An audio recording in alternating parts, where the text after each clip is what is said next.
30% ratio रहते हैं। तो डिस्ट्रीब्यूशन में अपर 1/3 में 10%, मिडल 1/3 में 60%, लोअर 1/3 में 30%। ये इसोफेगस के लेंथ पे डिवाइड किया हुआ है, upper 1/3, middle 1/3 and lower 1/3। Next one, risk factor. So risk factor में for adenocarcinoma, obesity, smoking, then chronic gastric reflex, alcohol is not associated with the adenocarcinoma, right? Then risk factor में इन लोगों ने बात किया कि अल्कोहल इसके लिए एसोसिएट नहीं रहता है। For squamous cell carcinoma, alcohol, cigarette, hot liquid, long time injection of coffees, radiation, chronic achalasia, other carcinogens, nitrate, nitrosamines, then Plummer Vinson Paterson Kelly syndrome. इसके अंदर क्या होता है, तो इसोफेजियल वेब्स होती है, ग्लोसाइटिस होता है और आयरन डिफिशियंसी होती है, right?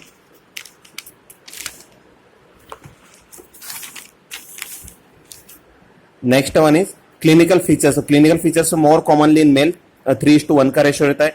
Dysphagia due to elasticity of the oesophagus, dysphagia more than weight loss, dysphagia in prognosis initially for the solids and later for liquids. Early as cancer में asymptomatic रहता है और mimic symptom of GERD, right? तो gastro-oesophageal reflex disorder.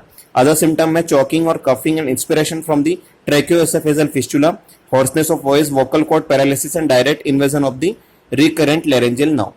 Then next one is investigations for CA esophagus. तो first investigation barium swallow, then apple curl lesion रहता है यहाँ पे, irregular stricture रहता है barium swallow में.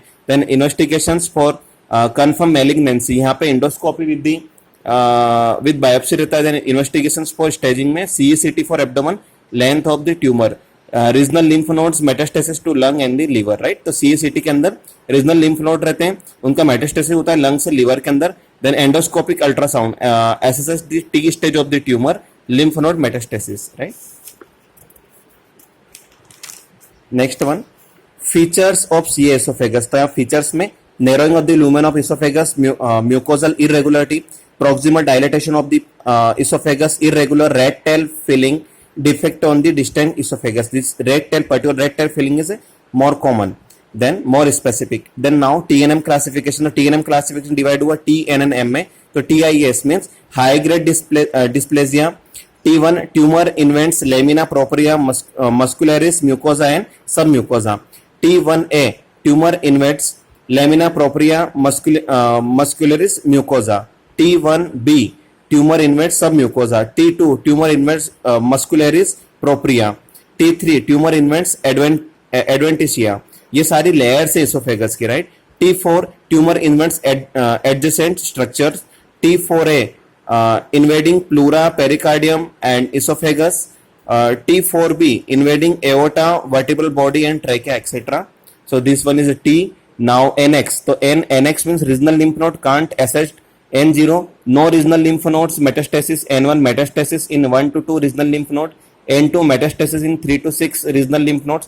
N3 metastasis in more than 7 regional lymph nodes. Or M0 no distant metastasis. M1 distant metastasis. So TNM classification. Now management of esophageal cancer. So high grade dysplasia, endoscopy, mucosal resection.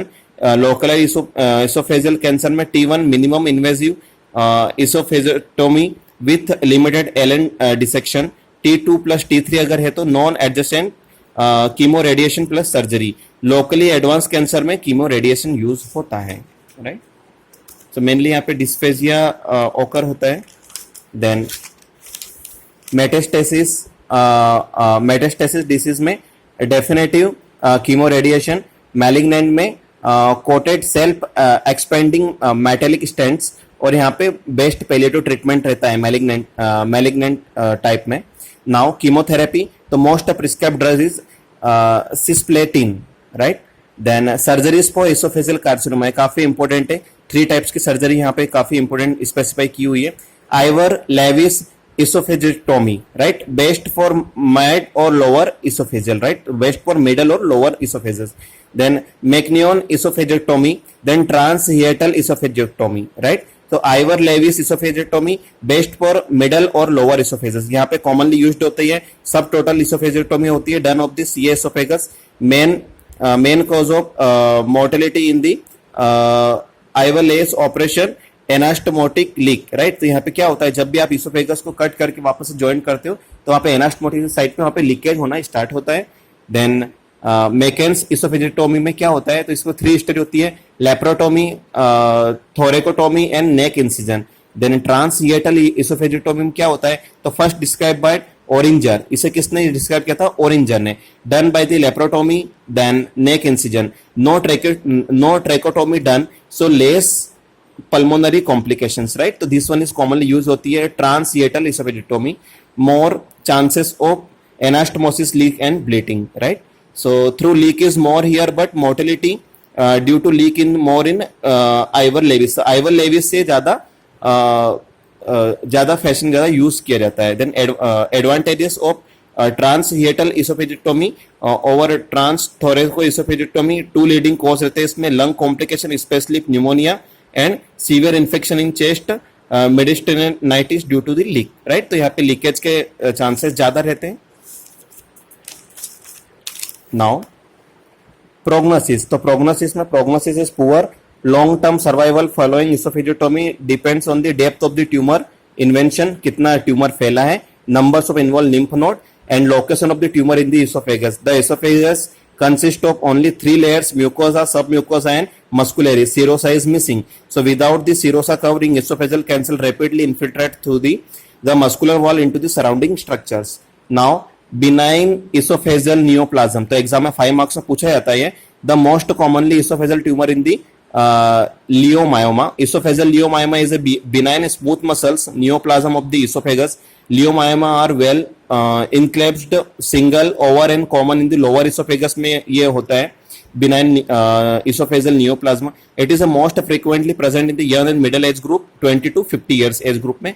Clinical presentation में it is depends upon the size of the tumor. Small tumor no symptoms, large tumor है तो may cause dysphagia, regurgitation, esophageal obstruction, chest pain, cough and bleeding. Bleeding काफी rare होती है। अब इसमें हम diagnosis की बात करें तो barium swallow, smooth well defined punch out defect, then nor circumferential mass with the distant border. Treatment की बात करें तो overall prognosis of this tumour is excellent. If tumour is cell more than 5 centimetre and asymptomatic treatment is not necessary, otherwise surgical enucleation is recommended, right. तो इसे हम once again हम इसे revise करते हैं।